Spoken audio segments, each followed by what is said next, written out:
Hello everyone, welcome back to Chhaya learning centre. Hope you all are doing well. आज के lecture में मैं आपके साथ डिस्कस करने वाली हूँ फर्टिलाइजेशन। लास्ट लेक्चर में मैंने आपके साथ डिस्कस किया male reproductive system and female reproductive system, जिसमें हमने डिफरेंट डिफरेंट पार्ट्स को डिस्कस किया था और उनके फंक्शंस हमने जाने थे। तो आज हम जानते हैं कि फर्टिलाइजेशन क्या होती है, किस तरह से अक्कर होती है। तो फर्टिलाइजेशन क्या है बच्चे? सिंपल एक डेफिनेशन जो आपको पता है, फर्टिलाइजेशन यानी the fusion of male and female gametes. कहाँ अक्कर होगी? It will going to occur internal in the female body. Female body के अंदर फर्टिलाइजेशन की प्रोसेस होती है और कैसी होती है? इंटरनल फर्टिलाइजेशन अक्कर होती है। फीमेल बॉडी के अंदर कहाँ, कौन से पार्ट में फर्टिलाइजेशन अक्कर होती है, ये भी आपने लास्ट लेक्चर में जाना। कौन से पार्ट में? यानी कि इस ओविडक्ट में, इस फेलोपियन ट्यूब में फर्टिलाइजेशन की प्रोसेस अक्कर होती है, फ्यूजन अक्कर होता है। ठीक है। जब मिलियन ऑफ स्पर्म्स क्या करते हैं? रिलीज होते हैं, यानी कि मेल रिप्रोडक्टिव बॉडी से फीमेल रिप्रोडक्टिव बॉडी में जब स्पर्म ट्रांसफर होते हैं, तो वो एक स्पर्म तो नहीं होता, मिलियन ऑफ स्पर्म ट्रांसफर होते हैं। तो वो क्या करते हैं? They are motile structure. Sperm कैसा है? मोटाइल है। They will going to move. ठीक है, वो मूव कर सकता है, दे मोशन में है। तो वो सर्विक्स से ट्रेवल होता हुआ किस में ट्रेवल एंटर करता है? यूट्रस में। एंड देन कहाँ रीच करता है? एग तक रीच करता है, जहां पे क्या होती है आपकी फेलोपियन ट्यूब के अंदर वो फ्यूजन अक्कर होती है। अब सिर्फ एक स्पर्म क्या करता है? एक ओवा के साथ, यानी कि एक एग के साथ क्या करेगा? फ्यूज करेगा और क्या फॉर्म करता है? जाइगोट फॉर्म करता है। क्या फॉर्म करेगा? फॉर्मेशन होगी किसकी? जाइगोट की। ठीक है। Only one sperm fuse with the egg to form the zygote. अब जब जाइगोट की फॉर्मेशन हुई, उसके बाद क्या होते? आपकी सेल डिवीजन रिपीटेडली अक्कर होती है, जिससे क्या फॉर्म होता है आपका? Embryo. Embryo. After the cell division क्या होगा? एम्ब्रियो। डन। अब ये एम्ब्रियो क्या करता है? ये किसके साथ एम्बेड हो जाता है? It will going to stick with the lining of the uterus. अब यहाँ पे जो आपको यूट्रस दिखाई दे रहा है, इस यूट्रस की लाइनिंग के साथ क्या करता है? ये स्टिक हो जाता है और इस प्रोसेस को क्या बोलते हैं? इम्प्लांटेशन प्रोसेस बोलते हैं। ठीक है। अब फर्दर क्या है? एम्ब्रियो क्या करता है? एम्ब्रियो किसमें फॉर्म हो जाता है? ये एम्ब्रियो किसमें चेंज हो जाता है आपका? फीटस। फीटस। ठीक है। And the complete growth of the foetus take place in the uterus itself. कहाँ होती है? इसकी जो पूरी प्रोसेस है वो किसके अंदर होगी? आपकी यूट्रस के अंदर ये अक्कर होती है। इम्प्लांटेशन के प्रोसेस के बाद आफ्टर इम्प्लांटेशन क्या होता है? आफ्टर इम्प्लांटेशन क्या है? आपकी एक डेवलपमेंट होती है किसकी? डिस्क शेप टिश्यू की, जिसको क्या बोला जाता है? प्लेसेंटा। प्लेसेंटा। ठीक है। प्लेसेंटा जो क्या करती है? इस फीटस को क्या करेगी? नरिशमेंट प्रोवाइड करती है। डन। तो इसका फंक्शन क्या है? फूड प्रोवाइड करना, ऑक्सीजन प्रोवाइड करना, वेस्ट मटेरियल क्या करना? एक्सचेंज करना बिटवीन द मदर एंड जो एम्ब्रियो वहां पे ग्रो कर रहा है। ये पूरी प्रोसेस, ये पूरा फंक्शन कौन परफॉर्म करता है? ये जो डिस्क शेप वहां पे डेवलप होती है आफ्टर द इम्प्लांटेशन, यानी कि प्लेसेंटा परफॉर्म करेगा। तो प्लेसेंटा का फंक्शन क्या हो गया? Exchange of food, oxygen and waste material किसके बीच में? Between the mother and the growing embryo. ठीक है। अब यहाँ पे प्लेसेंटा में क्या होती है? फिंगर लाइक प्रोजेक्शन होते हैं, यानी जिसको हम क्या बोलते हैं? विली भी बोलते हैं। विली ये क्या करती हैं? सरफेस एरिया को इंक्रीज करती हैं।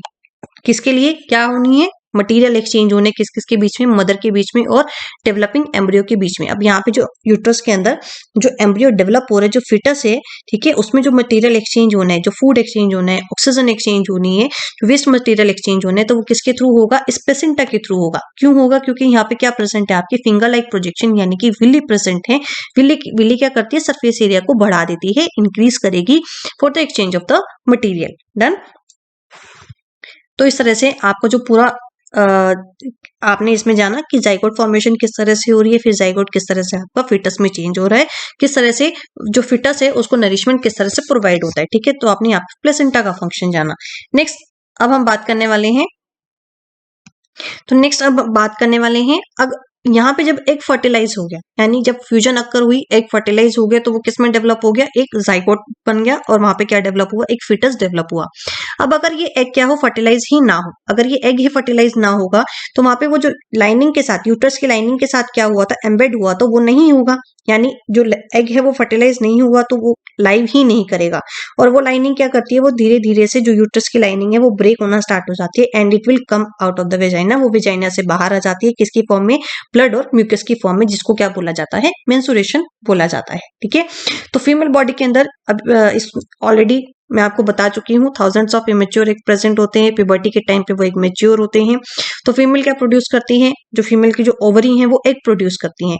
तो हर मंथ क्या करती हैं? फीमेल बॉडी एग प्रोड्यूस करती है। और यूट्रस अपने आप को प्रिपेयर करता है कि वो क्या कर सके, फर्टिलाइज्ड एग रिसीव कर सके। अब अगर वहां पे वो एग फर्टिलाइज नहीं हुआ, ठीक है, उस प्रिपरेशन के टाइम पे जो यूट्रस की लाइनिंग है वो कैसी हो जाती है, थिक हो जाती है। यानी जब वो अपने आप को प्रिपेयर कर रहा है यूट्रस, तो इसकी जो लाइनिंग है वो कैसी हो जाती है, थिक हो जाती है। ये जो लाइनिंग है इसकी इनर लाइनिंग, ये कैसी हो जाएगी, यूट्रस की थिक हो जाती है। तो ठीक है, जब ये थिक हो गई यानी ये क्या कर रहा है, खुद को प्रिपेयर कर रहा है। अब जब एग फर्टिलाइज नहीं हुआ, तो एग जब फर्टिलाइज नहीं हुआ तो उसके बाद क्या होगा बच्चे, इसके बाद ये जो लाइनिंग है ये क्या करेगी, धीरे धीरे से ब्रेक होना स्टार्ट हो जाती है। अब ये लाइनिंग जब ब्रेक होना स्टार्ट हो जाती है तो ये वेजाइना से बाहर आएगी, किस फॉर्म में, in the form of blood and mucus. ये क्या है, आपकी कंप्लीट साइक्लिक प्रोसेस जो हर मंथ अकर करती है, और ड्यूरेशन क्या होती है इसकी, 2 to 8 डेज होती है। और इसी पूरी प्रोसेस को क्या बोला जाता है, मेंस्ट्रुएशन बोला जाता है। तो मेंस्ट्रुएशन गर्ल्स में कब अकर होती है, कब हिट करती है, at the age of 10 to 12 years, 10 से 12 साल की जब उम्र होती है गर्ल्स की, यानी प्यूबर्टी की जो एज होती है, तब जो मेंस्ट्रुएशन साइकिल है वो बिगिन मतलब स्टार्ट होना शुरू हो जाती है। और जो मेंस्ट्रुएशन है वो क्या है, स्टॉप हो जाते हैं when the girls get the pregnant, ठीक है। तो उस टाइम पे मतलब जब फर्टिलाइज एग यूट्रस ने रिसीव किया, उस टाइम पे जो मेंस्ट्रुएशन है वो स्टॉप हो जाते हैं। अगर यूट्रस फर्टिलाइज एग रिसीव नहीं करेगा तो आपकी कौन सी प्रोसेस अकर होती है, मेंस्ट्रुएशन की प्रोसेस अकर होती है, जो 2 to 8 डेज रहती है। और सबसे पहले मतलब जब स्टार्ट होती है सबसे फर्स्ट, तो वो प्यूबर्टी के टाइम पे, यानी 10 से 12 साल की जब एज होती है गर्ल्स की, तब जो मेंस्ट्रुएशन की साइकिल है वो स्टार्ट होना शुरू हो जाती है, ठीक है। तो आपने 2 फंक्शन जाने, अगर एग फर्टिलाइज है तो क्या होगा, आपका एक फिटस डेवलप होगा, और अगर एग फर्टिलाइज नहीं हुआ तो आपकी मेंस्ट्रुएशन की प्रोसेस चलती रहती है, ठीक है। नेक्स्ट, अब यहाँ पे एक वर्ड मैं आपको यूज कर रही हूँ, दैट इज अ प्यूबर्टी। तो प्यूबर्टी क्या है, प्यूबर्टी क्या है, एक वो प्रोसेस है। तो यहाँ पे हम प्यूबर्टी को डिस्कस कर रहे हैं, प्यूबर्टी की हम बात कर रहे हैं, प्यूबर्टी, ठीक है।